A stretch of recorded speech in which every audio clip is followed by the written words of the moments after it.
আজ অনেক টেনশনের মধ্যে পুকুরে এসেছি, মনে হচ্ছে পুকুরের মাছগুলো সব চুরি হয়ে যাচ্ছে।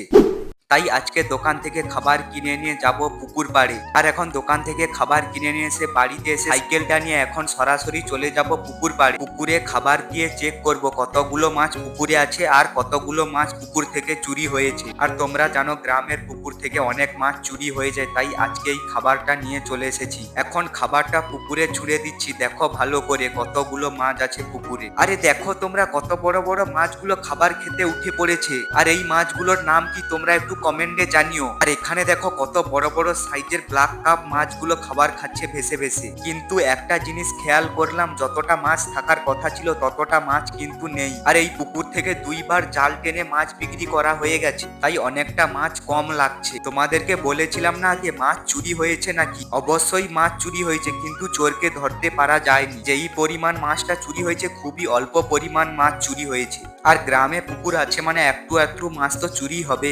এর আগে দেখেছিলাম এই পুকুরে দুইবার নেট টেনে মাছ ধরা হয়ে গেছে। এবার প্ল্যান করা আছে পুকুরে সব জল সেচে পুরো মাছ ধরা হয়ে যাবে। আর হ্যাঁ, তোমরা কমেন্টে বলো এই মাছগুলোর ওজন কতটা হবে।